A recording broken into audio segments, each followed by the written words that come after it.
Hi class, this will be the last module for differential and integral calculus.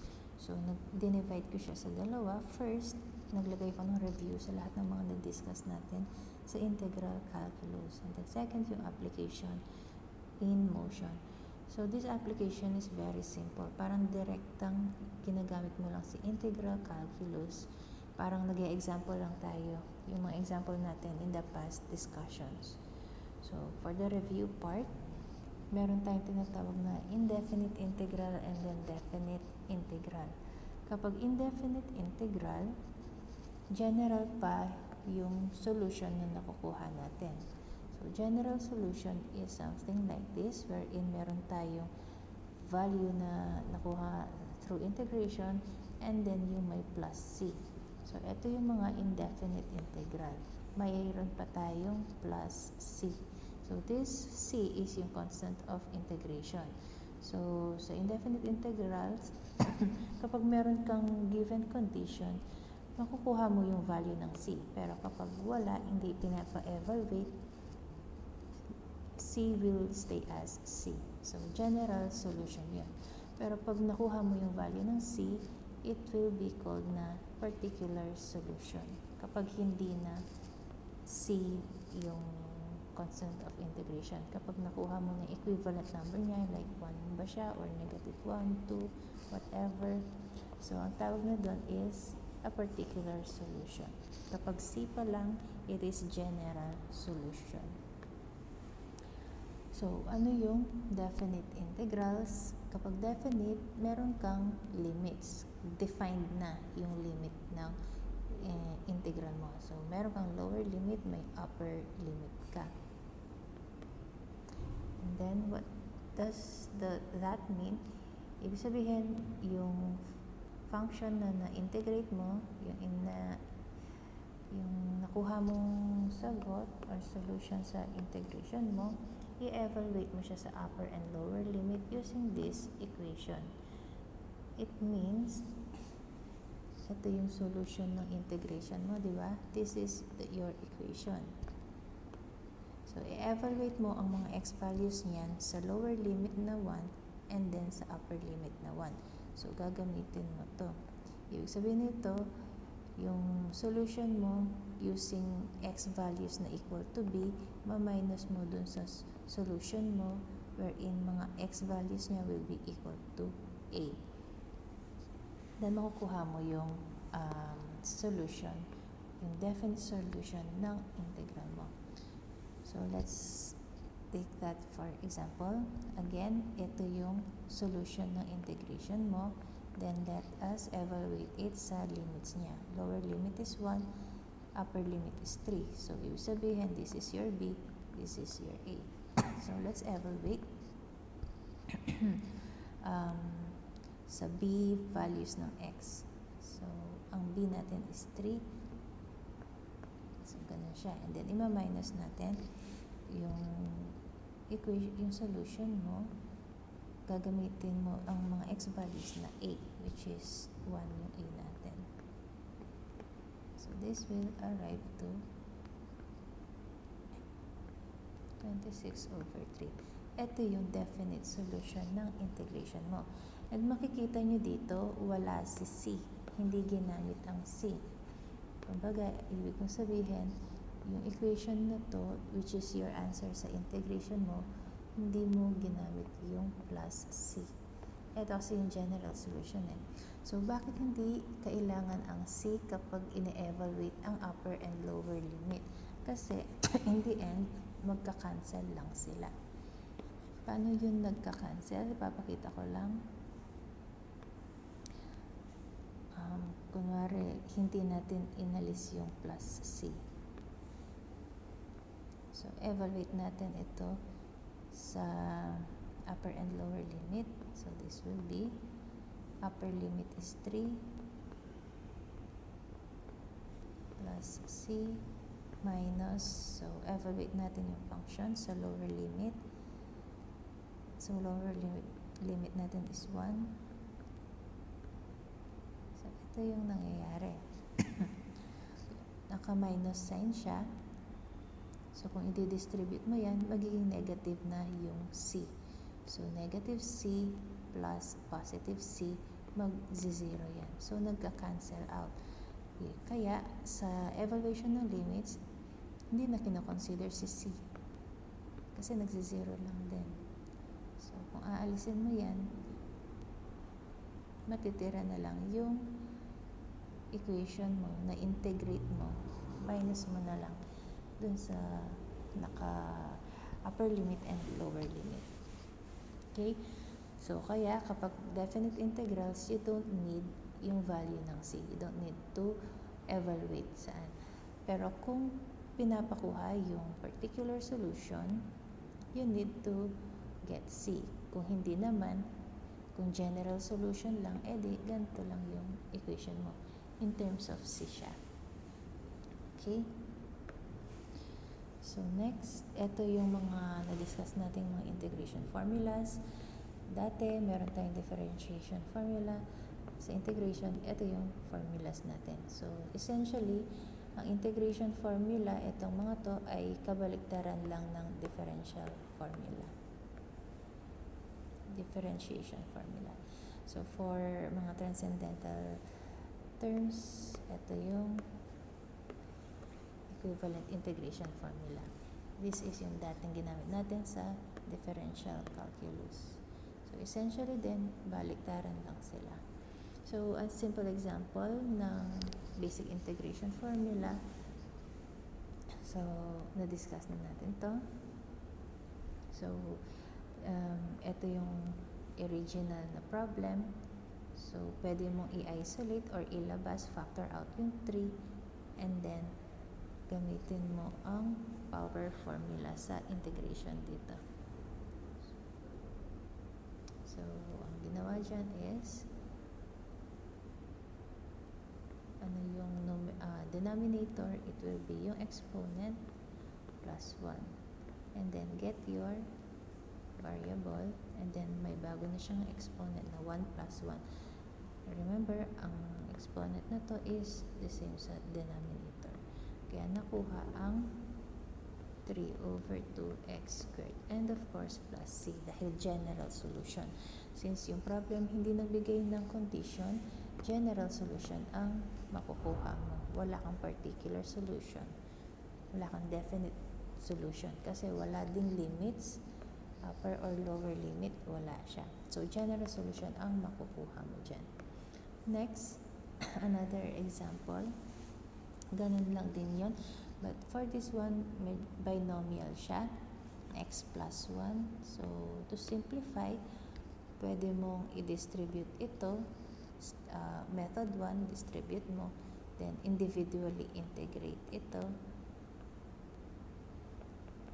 Dx.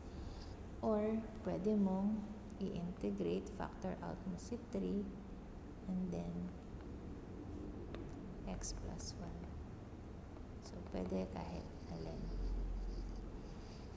Okay.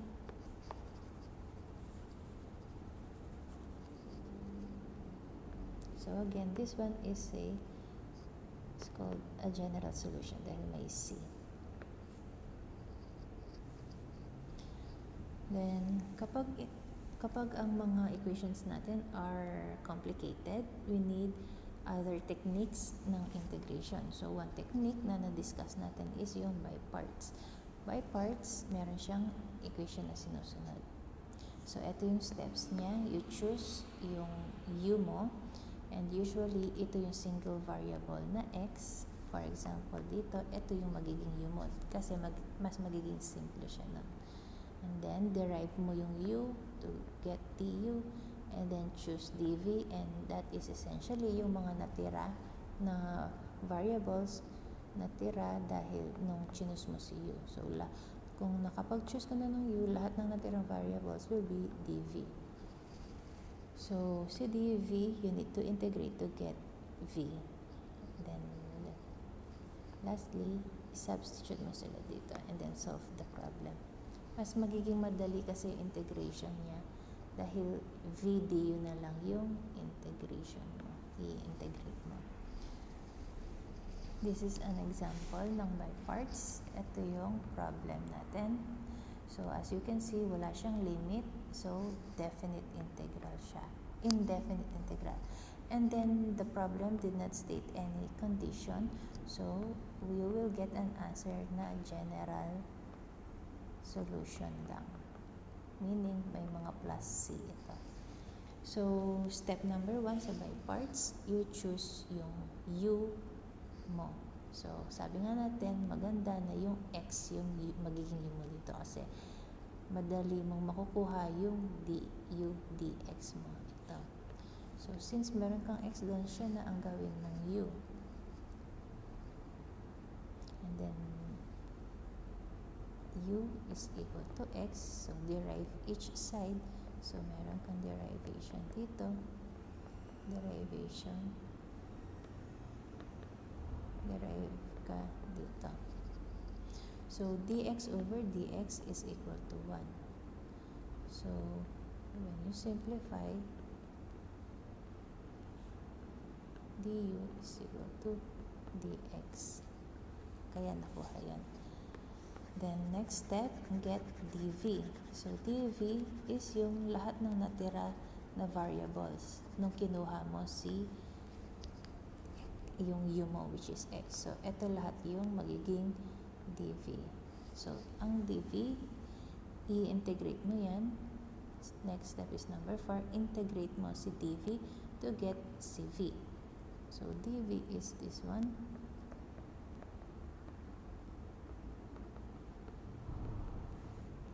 So, you need to integrate. So, integrate both sides.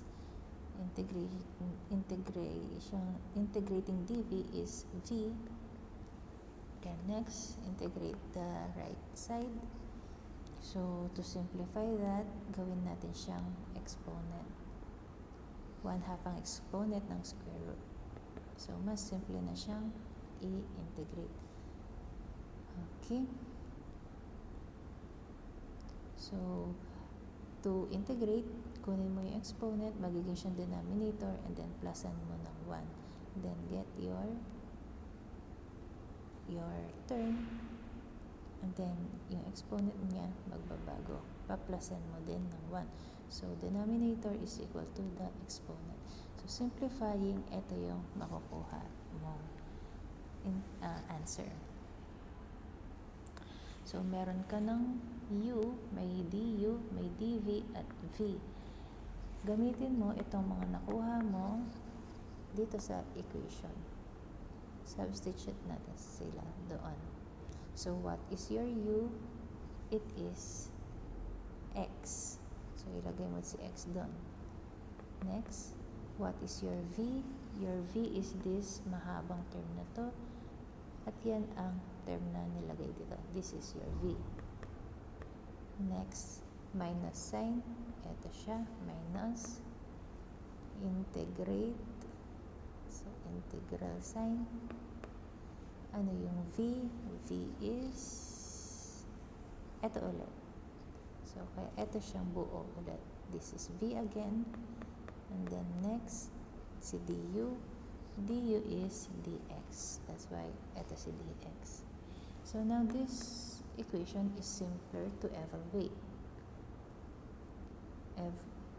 This one, i-simplify mo lang. Ito na yun. Itong first term. Then next, itong ini-integrate. Ito na lang i-integrate. Ito hindi mo siya i-integrate. Itong first term. So, let's integrate yung second term. As you can see, numerical and then exponent. So, this numerical coefficient niya, 2/3 will be sa denominator na lang. And then, yung as the numerator. And then, yung denominator is your exponent plusan mo ng 1. And then, next, kunin mo yung iyong term. Your term is this one, x plus 1. And then, may bago na siyang exponent, which is, paplasan mo ng 1 yung original exponent niya. And then, lastly, syempre, plus c. So, simplify na lang to, mag-end up ka sa ganito. So, general solution siya, may plus c. Dahil, Again, walang limit yung iyong integral sign, walang upper or lower limit, and also walang condition to solve for your constant of integration. So, general solution lang tayo ang kailangan ng problem. So, that is by parts. Next is substitution. Another technique ito pag nagsasolve ka ng complicated na integrals. So, step 1 niya is choose your u and then derive your u to get dx.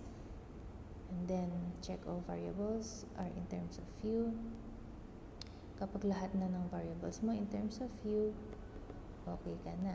Proceed ka na sa step number 4. Then next, substitute mo muna yung mga terms dun sa original equation. So, the objective or yung goal is from an equation na kunwari ganyan, integral dx, from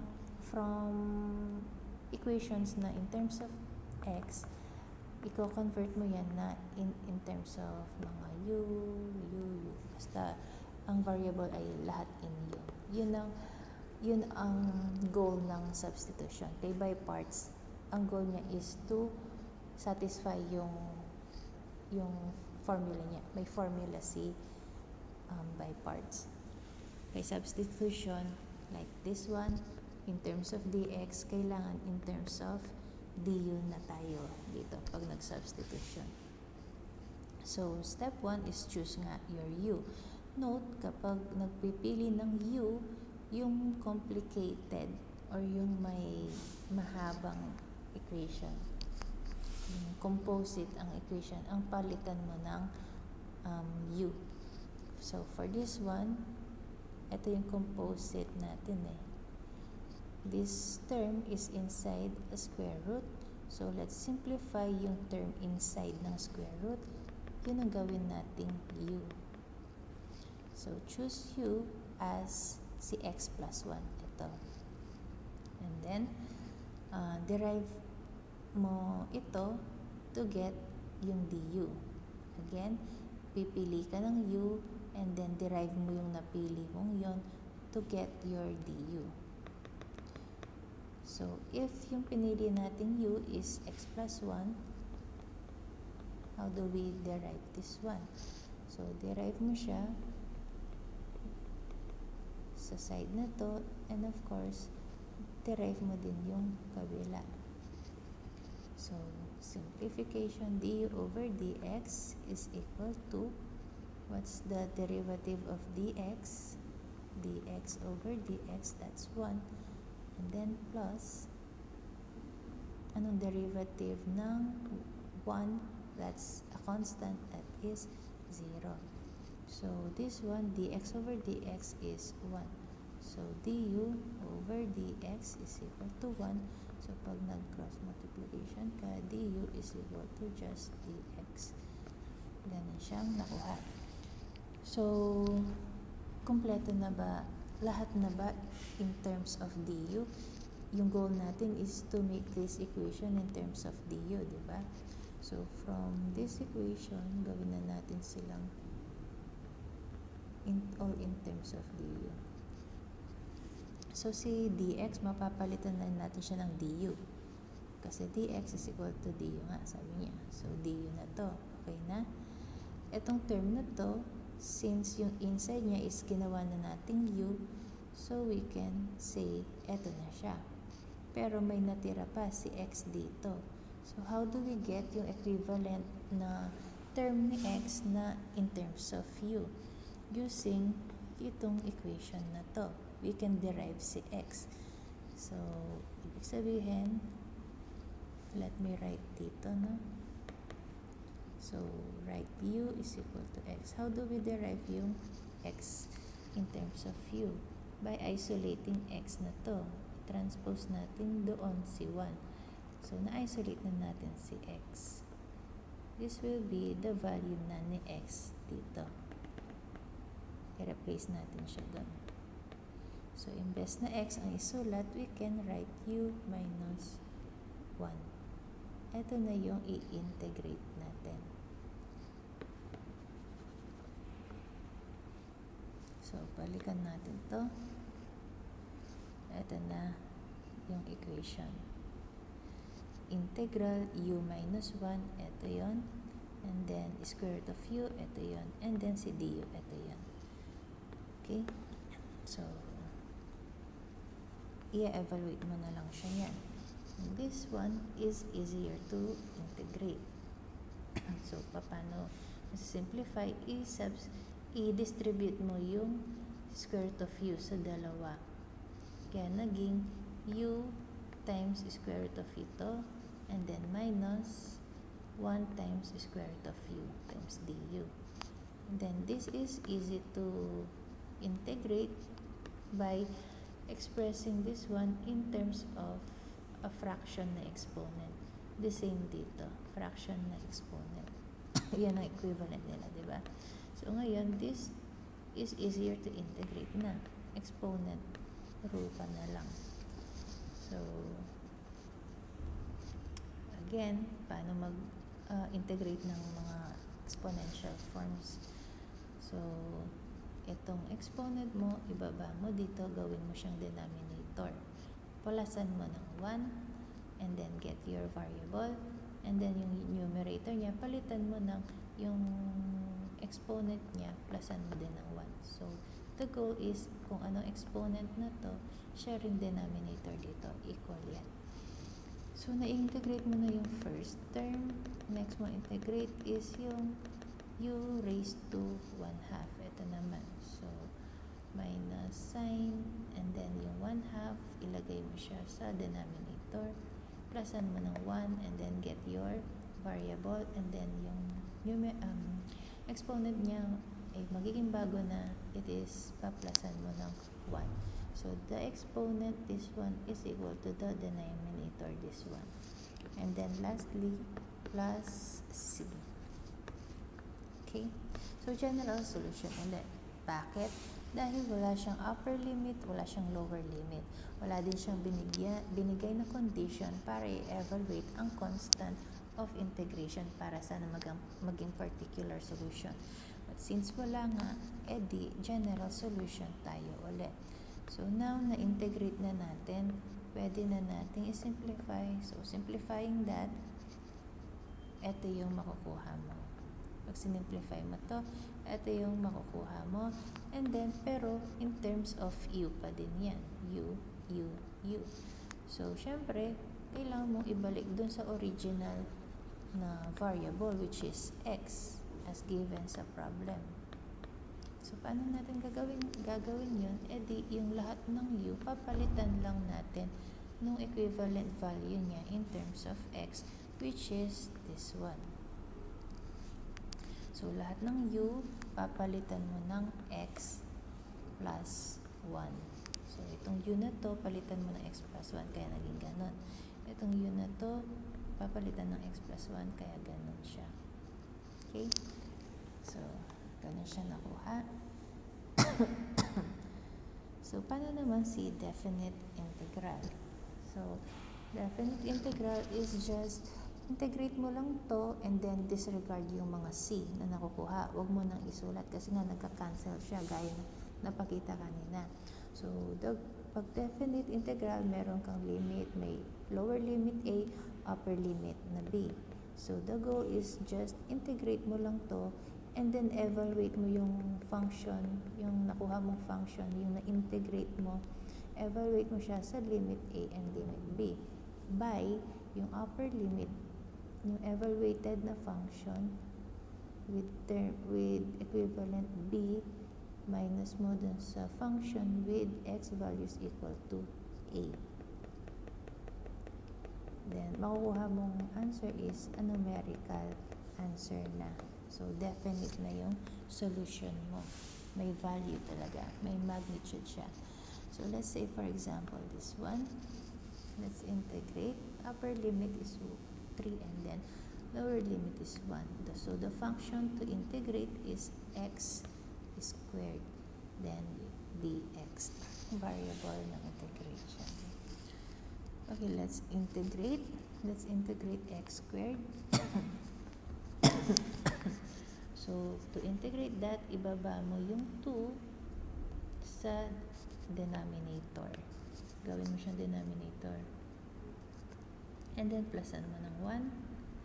Since walang numerical coefficient dito, no? Kaya wala kang numerator doon. 1 lang. Kapag walang, wait lang. So, kapag walang numerical coefficient, dito, kaya nagwa-1 lang yung numerator. Pero kunwari may 2 yan, edi 2 yung numerical coefficient mo. So, since walang numerical coefficient, so your numerator is 1. And then, your denominator is yung exponent, paplasan mo ng 1. Then next, get your variable, which is only x. X lang yan. So, x. And then, yung bago yung coefficient is yung coefficient niya na 2, plusan mo ng 1. So, again, goal is, dapat itong exponent na bago equal dito sa denominator dito. So, na-integrate na natin siya, no? This is now the integral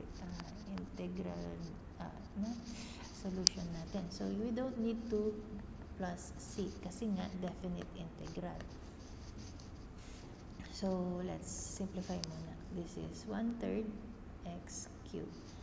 Now, let's evaluate na this sa limits niya. Kay 3 and kay 1. Upper limit is 3, lower limit is 1. So, to evaluate, ito yung sinusundan. But, essentially, upper limit minus lower limit lang yun. So, what is your function? I-write mo yung function mo, 1/3 and x cubed in terms of 3 minus yung lower limit naman, 1/3 x cubed. Lower limit. So, ano yung ibig sabihin nun? Papalitan ko kasi yung mga x ng value ng limits. Since 3 to, so maging 3 yan. So, next, this one naman, papalitan ko siya ng limit dito, which is 1. Kaya ganyan. Okay? So, evaluating this, we get 26/3. So, numerical value, definite value ang nakuha natin kapag definite integral. So, let's apply now itong integral calculus sa motion. So, madali lang naman siya. Kasi diretso application ka lang ng integration. So, nung differential calculus, meron tayong dinefine na position, meron tayong dinefine na velocity, and acceleration. So, sabi natin, kung meron kang function in terms of t, time ng position, makukuha mo ang velocity by deriving yung position function. And then, kung gusto mong kunin si acceleration, yung nakuha mong function sa velocity, i-derive mo once again, that will be your acceleration function. Okay? So, kung nagde-derive ka doon, what if acceleration, imbes na position ng given, nag-start siya dun sa acceleration. So, ibig sabihin, you just work backwards. To work backwards, gamitin mo yung anti-differential, yung differentiation, or yung kabaliktaran ng differential calculus. And that is integral calculus. So, kung meron kang function ng acceleration, integrate mo yon, makukuha mo si velocity. And then, from velocity, i-integrate mo ulit yung function ng velocity, makukuha mo si position. Kaya, sabi nga natin, integral calculus is kabaliktaran ni differential calculus. So, let's apply. So, very direct lang siya, no? So, kung kay differential calculus, position, function ng given, dito, yung acceleration, and then we go backwards, nag-i-integrate tayo. So, example number 1, starting from rest, a particle moving in a straight line, so straight line, has an acceleration equivalent to this function. So, may unit siya, may binigay na unit, meter per second squared. And then, your t is in seconds. what is the particle's velocity when t is 6 seconds, and what is its position when t is 11 seconds. So, ibig sabihin, from acceleration function, kukunin mo yung velocity. And then, next, kukunin mo yung position. So, you will just integrate 2 times. First integration is velocity. Second integration is position. Okay? So, what is your function? Ano yung integrate mo? Yung function or yung equation ni acceleration. This one. So, integrate natin. Paano siya naging ganito ang itsura? Kasi, di ba, acceleration is equal to the derivative of velocity. So, kung i-cross multiply mo yan, dv is equal to a dt. And then, naka-isolate na yung dv. But dv is elemental pa lang. Element yan, hindi pa siya buo. That's why we need to integrate both sides. Magkukuha mo si v. V is equal to this one. Okay? So, ano yung a mo? Yung function mo ng a, ilagay mo sa pwesto ng a na to. So, your v is equal to integral. Ito yung value ng a mo. Ito yung function na i-integrate mo. And then, dt. Okay? So, integrate mo nga. So, if you integrate that, it will be, saan ko ilalagay? Actually, nakapakita na. Gusto ko lang ipakita ng step by step. So, let's integrate. So, isa-isahin natin per term. So, 2t, ano integral ng 2t? It is 2 over 1 plus 1. And then t, 1 plus 1 yung exponent. And then minus 6t. So, ito yung equation ng velocity. Simplify natin. This is 2 over 2. That's 1 na. So, t squared na lang over 60. So, the same tayo dun, no? So, yun yung equation. Makikita nyo bakit wala wala si c. Bakit wala yung plus c? Wala si plus c kasi meron siyang limits. And paano nalaman yung limits na yan? Yung limits ay galing sa statement ng problem. Let me erase this. So, paano nakuha yung limits na yon? By reading the problem. So, sabi ng problem is starting from rest. So, that means naka-rest siya. That is 0. And anong time siya naging 0? Sa time na 0 kasi kaka-start pa lang siya.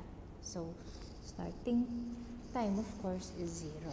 Kaya makikita nyo 0v, 0t. And then, upper limit nila, bakit v and t? Kasi ito yung at any time t na yan. At any time t, what is your corresponding velocity? Kaya variable yan. At nakuha niya yung equation for velocity. And then next, may velocity equation ka na. Now, you can derive this, integrate this to get naman yung position by integrating it again. Diba? Velocity is equal to the derivative ni position over dt. So, pag cross multiply mo yan, ds is equal to v dt. So, this vs is just an element. Kaya, you need to integrate. Of course, pag in-integrate mo isang side, you do it also sa other side. So, ito ang equation natin to get the position. And then, what is your v? Your v is yung function na nakuha nito. This is your function ng v. So, ito ang i-integrate mo para makuha si position s. Kaya, i-substitute natin dito si v. S is equal to integral. What is your v? It is t squared minus 60. Then dt. So, integrate mo yan. Ito na yan. So, bakit siya may upper and lower limit? Kasi from the statement of the problem din ito, syempre, starting from rest, that is time 0, kasi mag-start pa lang siya.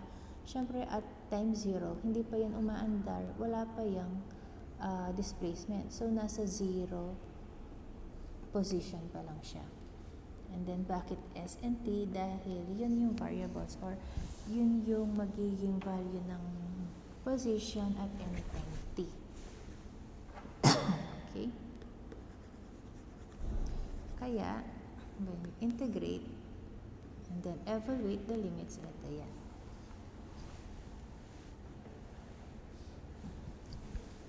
So, meron ka ng equation for the position, meron ka na ding equation for the velocity.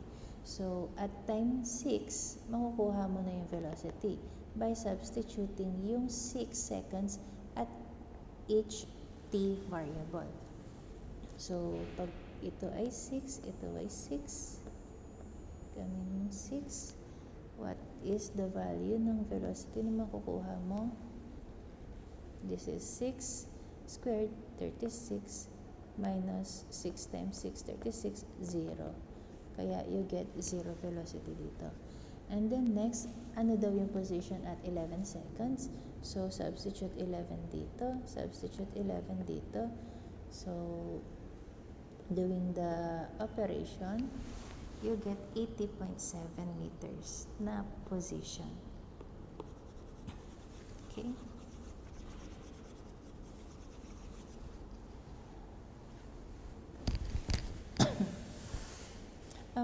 Some might ask, paano nakuha to?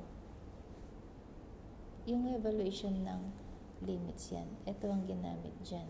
So, let's evaluate V. Ay, ano ba? Evaluate mo to. What's the integral of dV? Of course, it's V.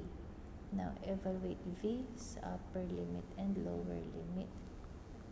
That is your function mo is V, and then this is still V, and then minus yung function mo wherein i-substitute mo is 0. So, magiging, kasi lower limit, upper limit. So, upper limit, lower limit. So, this one is still V, this one is 0 na. Kaya V yan. Kaya makita mo, V na lang dito. Next, dun sa right side naman, paano siya naging t squared minus 60 na lang. Okay? Ganun lang din. Uulitin ko na lang.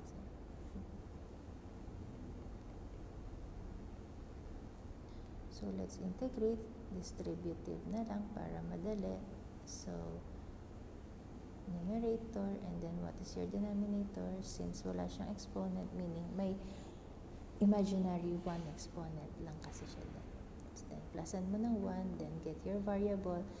Yung original exponent niya, plusan mo ng 1. Then, next, minus 6, anong integration yan? May t siya. Then, sabi nga natin, kapag may limit, disregard yung plus c. Huwag mo na isulat yun. So, eto na lang yung function na gagamitin natin. Let's simplify. It will be 2 over 2, that's 1. So, t squared minus 60 na lang. So, eto yung i-evaluate natin sa limit na t and 0. So, this is our function. Lagay mo dito, t squared minus 60 minus the function, t squared minus 60. So, dito, pang sa-substitute mo sa mga t variable is t. Dito, mga 0. So, this will stay t, this will stay t. So, magiging t squared minus 60 pa din siya. But for the second term, magiging 0. Kasi ito, magiging 0 to.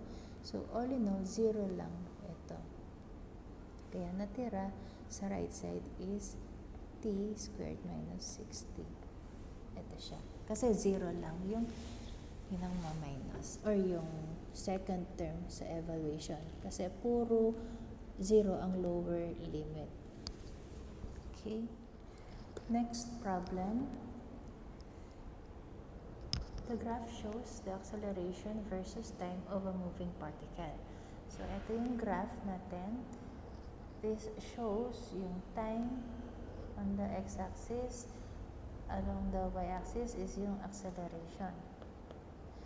So, it shows that the acceleration is a negative constant at any time.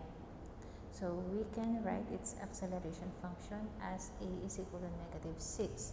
So, makikita natin sa graph, at any time t seconds, constant c negative 6 na acceleration. Nandito siya at time 0 seconds.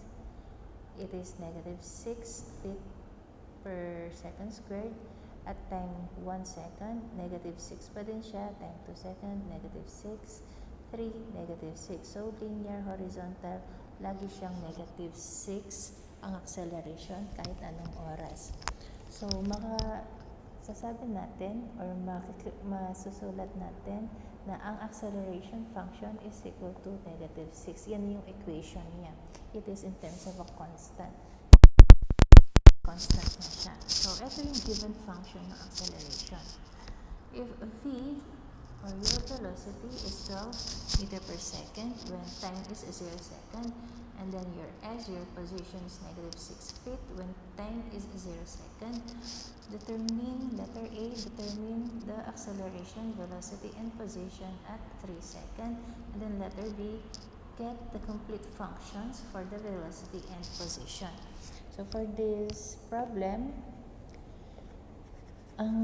the solution I've shown para makita yung gamit nung pag-evaluate ng constant of evaluation. Ang ginawa ko muna ay kukunin ko yung complete functions or equations for velocity and position.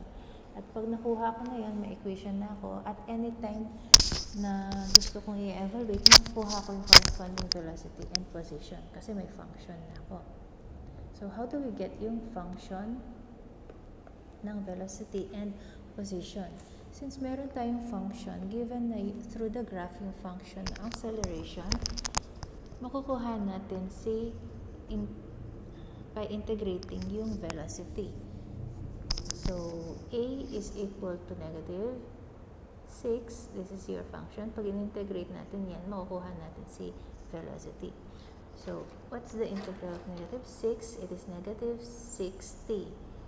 And then may plus 1 since I'm not considering limits. And sabi ko nga, gusto kong kunin yung complete function. That means yung particular solution, particular equation.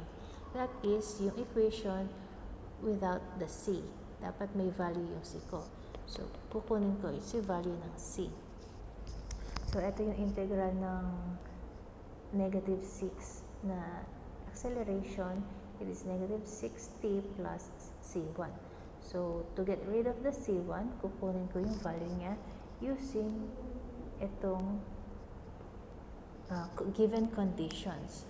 Kapag daw time 0, 12 ang velocity. Bakit ito ang pinili ko? Bakit hindi itong set na to? Because this set involves yung position s. Wala namang s dito. Merong time, but walang s. What I have is velocity. So, itong condition na to ang gagamitin ko. Okay, so let's substitute. Kapag time is 0, so lahat ng t, which is this one, gagawin kong 0. And then lahat ng v, gagawin kong, which is this one, gagawin kong 12. So, what we will have is yung magdaderive natin yung value ng c1. Since this is 0 na, so c1 is equal to 12. So, mabubuo ko na yung particular solution, this general equation, magiging ng v is equal to 6t plus 12. So, imbes na c1, nakuha ko yung value ni c1 which is 12. Ito na yung particular solution or complete function or equation for my velocity. Since meron na akong function, complete function ng velocity, makukuha ko ang function for the position naman by integrating ito naman. So, integrating, makukuha ko is x. So, integrate natin ito. So, ito yan. So, how do we integrate? Siyempre, negative 6. Meron tayong constant or numerical coefficient sa term. So, let's put that sa numerator over what is our denominator. Since wala tong walang exponent, we say na may imaginary 1 kasi dyan. So, ang denominator will be yung exponent, paplasan mo ng 1. And then next, get your your variable, which is t. So, alin siya. Then, what is the new exponent? From 1, magkakaroon na siya ng plus 1. So, as you can see, dinistribute natin yung integration. No? Inisa-isa natin. So, next, plus 12. How do we integrate 12? Siyempre, 12t plus c2. Okay? So, na-integrate na natin yung function natin. And then, c2 stands for yung numerical, yung constant of integration for this and for this na. So, inisa na lang yung writing sa kanya. Kasi, adding a constant to another constant yields still a constant number. So, pwede mo siyang ilagay na lang sa dulo. So, this is our constant. So, paano natin siya makukuha? Using yung second condition wherein s is equal to negative 6 feet when time is 0. S is your position. Also, x din. Same lang yun. Yun si s mo. It is x. Now, ito yung ating na-integrate na. I-substitute natin dyan yung time na 0 and then yung s na negative 6. So, s is negative 6, kaya x will be negative 6. And then sa right side ng equation, lahat ng t, itong t na to, and itong t na to, gagawin natin silang 0 from the given condition. So, magiging 0, 0, cancel na to, puro 0 lang. So, natira na si C2 na equal to negative 6. So, to get the particular solution for my position equation, C2, so substitute ko C negative 6. So, this is now my complete function for the position. So, ngayon, na-answer ko na si letter B, complete functions ng velocity and position.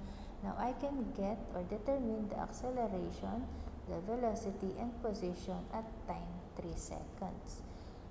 So, that is by substituting 3 seconds sa tatlong functions natin. This is your function for acceleration, function for velocity, functions for position. So, kung isa-substitute natin yung 3 seconds sa lahat ng t, dito, dito, at dito, so makukuha natin yung value ng acceleration, velocity, and position. So, unahin natin si acceleration. Ito yung function natin. So, makikita niyo constant lang siya. Walang t na variable dito sa equation niya kasi nga constant na negative 6. So, ibig sabihin at t is equal to 3 seconds, our acceleration is equal to negative 6 feet per second squared. At kung titingnan niyo yung graph, yun din ang pinakita niya. At 3 seconds, what is your acceleration?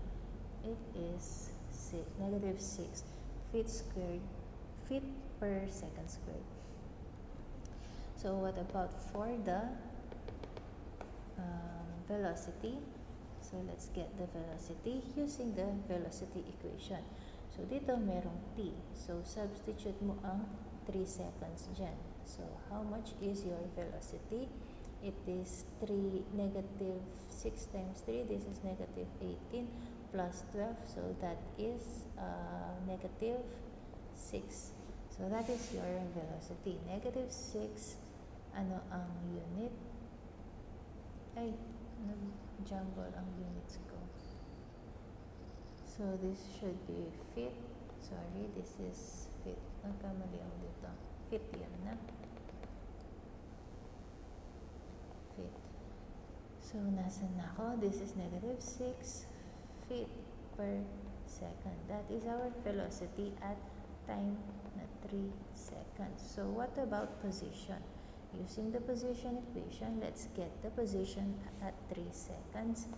3 seconds. So, our x or s is equal to, ito gawin natin 3. Ito gawin natin 3. So, this is 3, 9 times 3, negative 27.